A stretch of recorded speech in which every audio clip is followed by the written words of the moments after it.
So, habari gani ndugu zangu, kwa wakati mwingine tena tunaendelea kukutana kwenye chimbo letu hili, sehemu pekee ambayo tutazungumza yale ya burudani, entertainment, lakini pia masuala yetu ya kijamii na engo kaza wa kaza ambazo zitakuwa za muhimu kuzungumza. Nafikiri kwa session ya jana niweza kuzungumza kuhusiana na msamiati au hashtag ya Bembe to the World. Nataka tu niseme ya kwamba inawezekana yanayozungumza leo sio kila mtu ambaye anaelewa kirahisi, au inawezekana kila mtu ana namna ambavyo anafikiria, na kwa kweli hatuwezi kufikiria kwa pamoja au jambo au kwa namna moja, lakini mimi ninaamini kwa kile ninazungumza, kwa kile ninachoamini, na inawezekana wewe pia unayenisikiliza unaweza kuwa unaamini kwa unaishi kwa kile unachokiamini.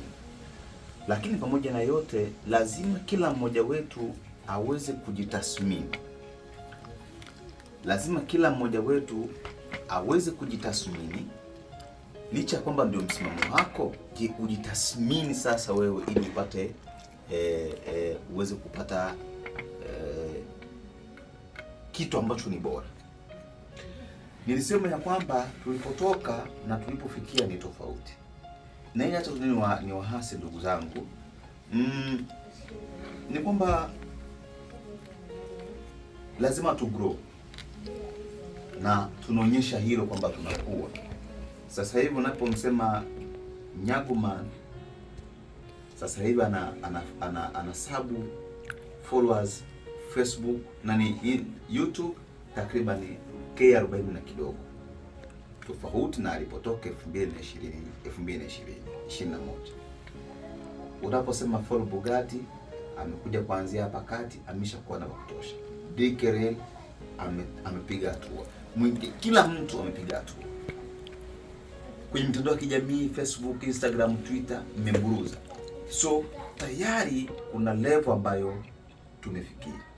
Tukija kwenye wasanii wa sekta zingine, photographer, sijui nini, waigizaji, madensa, kina Alaska na wengine, sasa hivi tunapiga hatua kubwa. Sasa hii tunavifanya tusipokuwa tunakumbushana mambo ya kweli ambayo sio ya kinafiki, baadaye tutakuja kuvuna mabua. Na kuna jambo ambalo mimi kusema ukweli sinaga uoga sana, maana naamini tumeumbwa tofauti. Kuna ambao wananichukulia tofauti toka nimeanza mpaka leo. Kuna mtu, jambo la ajabu kabisa, kuna hivi toka tumeanza, kuna jambo ambalo mimi najiuliza, je, sanaa yetu mwisho wake ni upi? Hivi leo Nyagoman, DKRL, Vibration, follow Bugatti, Frank Show, Rock Nation, wote hawa waimbaji, Gatuso, sijui nani, Mama Zuu, mwisho yote ambao tunayafanya leo, mwisho wake ni upi?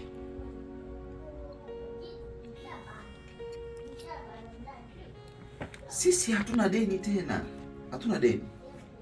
Kila mmoja ameplay nafasi yake, tulioyafanya kwetu yametosha. Mwingine anafanya pengine kuendeleza, lakini yote kwa yote mwisho wapi? Nakumbuka kauli mbiu ambayo nilikuwa nikisema toka tunapambania sanaa hii kwamba jameni, tunataka tuigeuze hii sanaa ambayo leo tunakuwa ni tusi, tuigeuze kuwa ajira.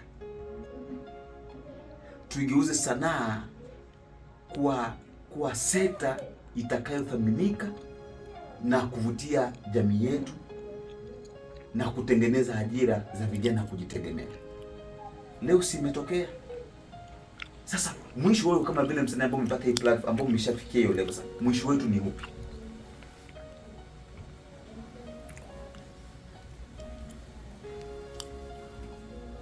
Mwisho upi? Kwa hiyo tumeshapiga hatua hiyo, tumefika level ambapo sasa hivi tumekuwa na ukubwa. Sasa hatima yetu mwisho, yani mwisho kabisa, kwamba hapa kabisa ndo level ya mwisho ni ipi? Kama tulifanya sanaa katika mazingira ya pamoja, kama tuliweza kufanya sanaa katika mazingira kama tumeweza kufanya sanaa katika sehemu moja, tulikuwa hatuna nafasi platform za kutoka.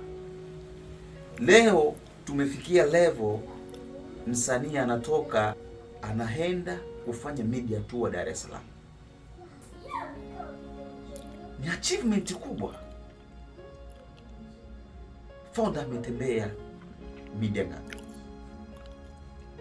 Dick Real ametembea media ngapi? Nyago Man ametembea media ngapi? Sijui akina ndugu zangu Sesisela wameshaenda huko. Sijui akina Gatuso wameenda sehemu zingine. Kwa hiyo tuna wasanii wengi ambao wamefanya media tour. Rock Nation na wengine. Nani Baba D wamefanya media tour nyingi. Hivi kweli unahisi ina make sense? Nataka tunaenda wapi? Kama tayari tumewahi kutake over nchi nzima hii kwa nafasi fulani, kwa nyakati fulani tukateke, it is my time imesumbua kwa namna gani? Media gani ambayo haijaandika? Sasa tutoke kule kwenye it is my time imefikia, tena turudi nyuma tambo 700 na wakati hadi tulikuwa tumepiga tambo 1000. Ndugu zangu, huu ni msiba. Utakuwa ni msiba wa ajabu, utakuwa ni watu wa ajabu sana. Yaani hatuwezi hata kusamehewa. Na hii ni kwa sababu wasanii wetu vision ya hipo. Msanii una grow na itafuta soko ya kitaifa. Ukiipata platform ya kuingiza kitaifa, pambania hiyo. Ukiipata hiyo, tafuta East ukanda. Ukitoka kwenye ukanda, nenda utafute ya continent, baadaye worldwide. Hivi ndivyo kila kitu kinavyokwenda. Lazima uende na stage. Hauwezi ukaflip utoke tu from zero to hero. Yes, natokea na bahati ya mtu, siwezi kukataa, lakini hiyo sio kirahisi rahisi, na haiji kwa mtu ni mtu.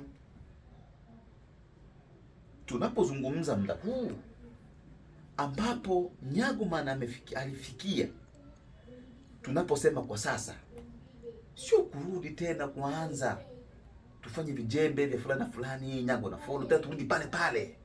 Ulikuwa ni muda sahihi sasa tuanze kuona collab za back to back. Leo Nyago amefanya collab na Dayo. Tayari amefanya na Chino Kid. Baada ya pale ya Dayo imetoka. Baada ya hapo ya mwingine. Hivyo ndivyo inatakiwa sanaa inavyofanya. Hizo ndio procedure za ukuaji. Lakini sio kutoka kufanya media tour, it is my time, turudi tena kuja kurizika na maisha yale ambayo uliyatengeneza kabla kwa kutafuta platform za kupeleka it is my time. Lazima baada it is my time kuwe procedure ambazo zinaonyesha kwamba yes, mtu hapa amegrow. Baada it is my time, kila mtu alimjua. Akaunti zote zilikuwa kwa ghafla. Instagram ilikuwa, Facebook, YouTube na kadhalika.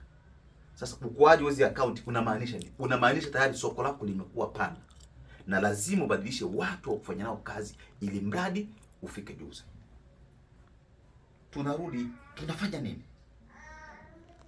Na hii ni kwa sababu sisi wenyewe wasanii hatuna yani hatujui tunachokifanya. Na hatuna management. Ndugu zetu ambao wameenda Yaani ngine tunafanya vitu kishikaji, yani ni mtu tu unajua hela, muda mwingine hela nimekuwa nyingi, mtu aliishi hajui kupata shilingi sijui hajawahi kupata dola 2000, kwa hiyo ameenda amekuwa na account ya dola 5000. Yaani hapa amemaliza. Mwingine anakuambia basi mimi bwana ulio kufanya na hao usipokuwa unafanya hapo mimi na wewe tutaisha.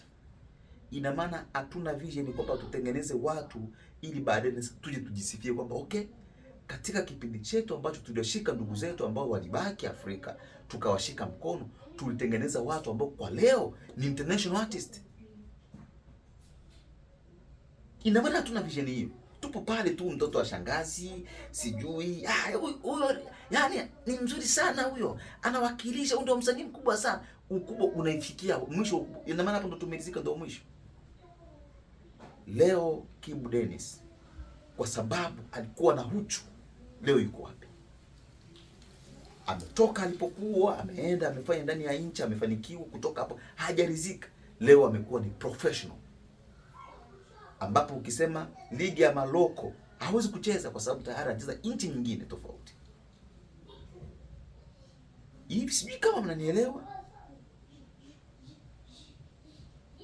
Kwa hiyo tusifanye vitu vya zama zile. Sisi tumekuwa ni watu tunapata platform kubwa hizi ambazo lazima tungekuwa lazima tufanye hatua tufike mbali zaidi. Sio kustick. Yaani ugomvi wa Follow na Nyago ulioanza kutoka kwenye DK ukaja, leo tena umerudi. Hawa vitu ya ajabu kabisa. Tunaenda wapi? Ndugu zangu wasanii, na wahasa ya kwamba fanyeni vitu ambavyo vinaonyesha kwamba mna smart. Fanyeni vitu ambavyo vitawafanya mataifa mengine ambao yamewafahamu na kuwakubali waone kwamba kweli mna dhamira ya dhati na mnajali vipaji vyenu. Achaneni na vitu ambavyo sijui vya watu ambao wameenda huko, mtu mwingine hajui muziki, mtu mwingine yaani mtu tu kwa sababu ameenda USA, ameenda Canada na hela, anakuja kukuambia vitu ambavyo hamna. Sio kila mtu ambaye anajua muziki kwa sababu anakupa pesa. Na ikiwa unataka tufanye kazi na watu ambao wanajua muziki, hata kwa ile nusu, kama ni management zinakupa ushauri ambao unafaa ili ufike sehemu. Kikubwa nitaka kumaanisha ya kwamba tulipofikia kwa leo, baada ya kupambana na muziki wetu, tukautoa tukaufungulia mapazia, ukatambulika nje, watu wa nje wakatukubali, wakaanza wenyewe kutuita, tunakwenda tukaenda kuutambulisha. Lazima sasa tufanye mikakati ya kuendana na soko jipya ambalo tayari tumelipata. Sio tena hili. Wewe ulienda Ismatime, ilikuwa ni wewe to the world. Wewe kwa kilugha chako kule nani angekuelewa? Nitatokaje kule nani angeelewa? Hivyo hatuelewi, hatupati picha. Kwa hiyo slogan ambayo mnayo, mimi kwangu naita slogan, haibagui kwamba unapofanya muziki mzuri kwenye lugha ambayo haikulimiti, kwenye mazingira ambayo haikulimiti, kwamba hauwezi kaenda na slogan yako, kwa sababu wewe bado una kabila, bado una identity yako kama vile mtu. Lazima una kabila lako na lugha yako, hiyo iondoi. Lakini unafanya muziki kulingana na soko ambalo tayari tumelifikia. Jamii, tena turudi tena kuimba zile nyimbo sijui tena za walevi wao.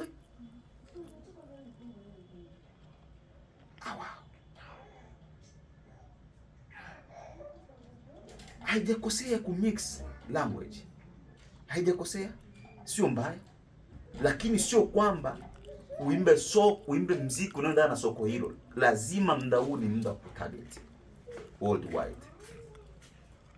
Kwa sababu tayari platform hizo tunazo. Kama mtu leo unaposti kitu, msanii mkubwa ana like, ana comment, ina maana tayari tuna soko kubwa. Tumeshaaminiwa. Tunaporudi tena tunafanya wale ambao tayari wametupokea, watasema kumbe ni watoto. Ilikuwa swala walibahatisha, zile ngoma zao walibahatisha, lakini tutumie fursa. Tuachane vitu vya kijinga. mtu mmoja sijui yuko USA huko anataka afanye dawa na asijui anatuma vichenchi, anataka tu aje wakusanye tena waongee tena kwenye mkenge mwingine, jameni tufanye hichi, tupeleke ile la kwetu, sijui na nini. Mimi nahisi kuna baadhi ya watu ambao wako huko juu wamekusanya tuela twao, mwisho siku wanatutuma na mabosi wenu hao wanafanya vikao vyao huko, wanakuja kuingiza tena kwenye huo mkenge tena, mrudi tena kwenye soko lile la muziki ule wa 2013, 14, 17. Na wakati leo tupo 2026. Hamna. Mimi kwa zewe tulivyotengeneza muziki binafsi na machuko zaidi sana kwa sababu tumeshiriki wote kuitengeneza.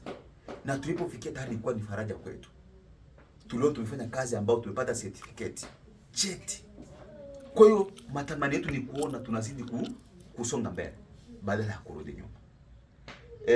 Nataka kwa fikra hizo kuna ndugu yangu huyu mmoja, na ndo tuelewe kwamba huyu ndugu yangu mmoja huyu anaitwa nani? Yupo Malawi. Huyu kwa lugha hizo naye amekuja na idea, jamani mnaona wenzetu walioko kule wamefanya kikao, ona sisi nao.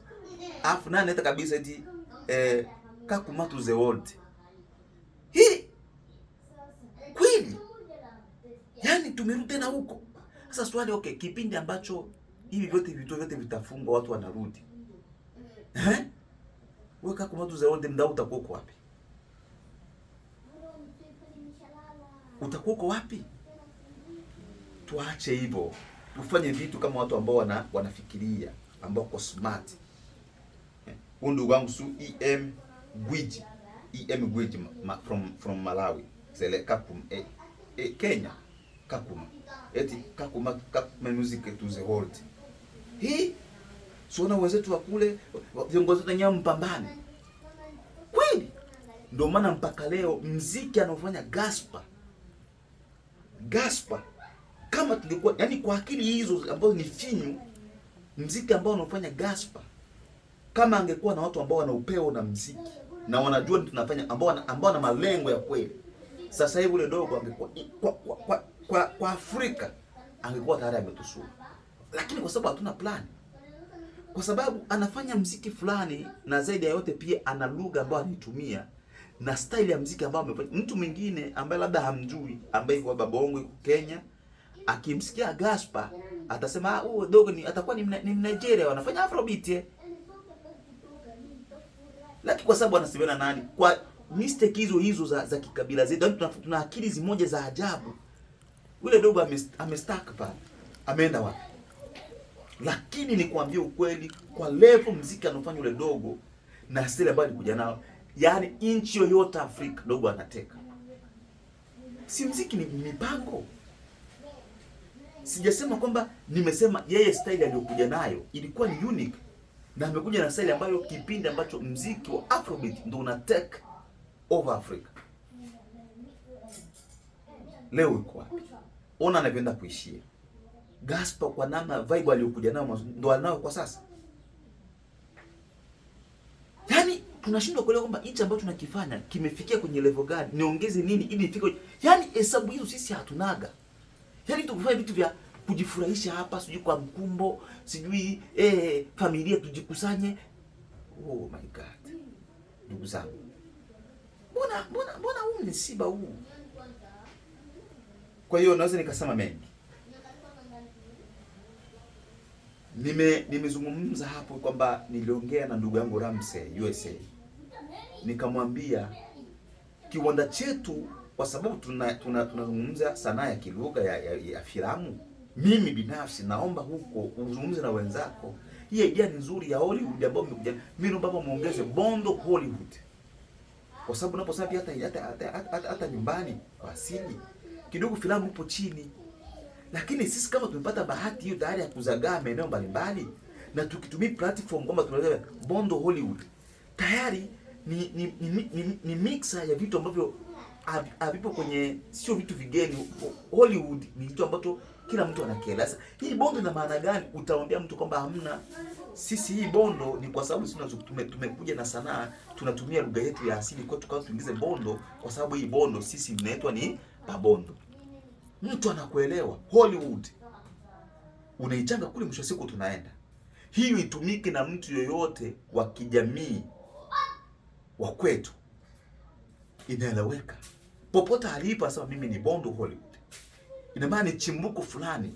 Utaambia kwamba hii ni kiwanda ambacho cha sanaa ya igizo ambacho kinatoka mashariki. Tulianza pale, tuliona ikawa sisi hatufahamiki sana, tumeanza, tulikuwa hatuna, lakini tukaanza na kiwanda chetu. Lakini kwa sababu tupo maeneo, tuko nchi nyingi duniani tunafanya hivyo, italeta nguvu na hata ushirikiano na watu wengine. Tutaanza kuipenetrate ile Bondo Hollywood na watu wengine wataipokea. It is the same na muziki. Mimi nikamwambia kama tutafuta identity nyingine sawa, lakini binafsi ambayo nahisi sasa hivi aita tupo ugumu kujitambulisha kwenye soko ni Afro Congo. Kwanza Afro hakuwa mjinga Inospi. Unaposema Afrobeat, akaichukua Afro akaiweka, alafu akaweka na utambulisho wa nchi. Na haikuwa na ugumu yeye kupenetrate kwenye soko. Tutumie hiyo ili mradi twende. Lakini ndio siku itatupa wigo mpana wa kutafuta za collaboration na kujitangaza kwa jina la kivuli cha muziki ambao kila mtu anaujua Afrika. Ukienda Google utakutana na neno Afro Congo. Kupitia nani? Kupitia Inospi. Wanajua hilo, dunia yote inafahamu. Sasa ni hayo ndugu zangu. Naomba sana ambaye hatunielewa asinielewe, lakini nawasihi sana wanamuziki. Achaneni na hizo propaganda, achaneni na hiyo mipango ambayo mnakuja kuingizwa leo. Inawarudisheni. Sasa hivi mna mitandao mikubwa ambayo inasikilizwa na watu wengi, ambayo inafuatiliwa na watu wengi. Dikirili, una mtandao mkubwa. Account yako hivi, imagine kipindi kile umetoa Goma. Yaani ulivunja rekodi kwa kuangalia na watu milioni 1+. Nyango Mane mda huu ana Facebook, ana page ambazo zina 40,000 sijui na ngapi. Hiyo ni sorry, 60,000 na kidogo account. So unajua unafuatiliwa na watu wangapi? Kwa tufanye vitu ambavyo viko serious, ambavyo vitaonyesha mtu mwingine ambaye tayari ameshatupokea asiwe disappointed na sisi. Kwa hiyo ni hayo ndugu zangu, naendelea kuwashukuru na nitaendelea kuzungumza hayo.